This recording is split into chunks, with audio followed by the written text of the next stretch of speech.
আমি তানিয়া সাহা। আমার বাড়ি কলকাতায়। আমি এজ 34।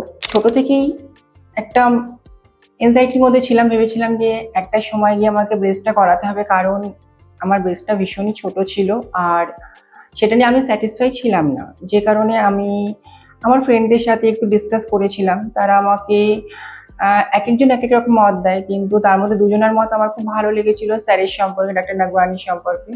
তো তার সম্পর্কে জানার জন্য আমি একটু ভেরিফাই করি গুগল এবং ইউটিউব থেকে।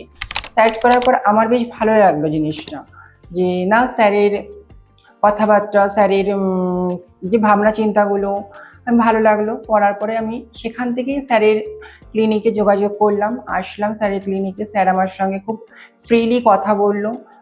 আমি যে ইমপ্ল্যান্টটা করানোর আশা করে এসেছিলাম, স্যারও সেখানে দেখলাম আমার সহমত হলেন।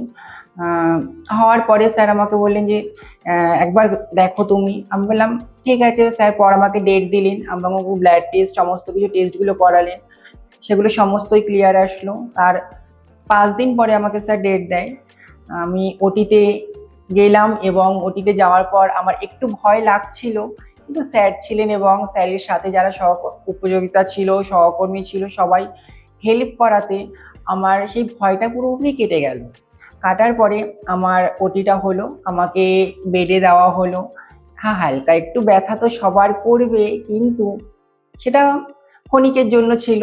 তারপর দিন আমাকে ডিসচার্জ করা হয়। আমি ডিসচার্জ হই এবং আজকে ডিসচার্জ হওয়ার পর থেকে আজকে 5 দিন পরে আমি ড্রেসিং করতে এসেছি। ইভেন্ট আমার ভীষণই ভালো লাগছে, না কোনো ব্যথা আছে না কোনো কিছু।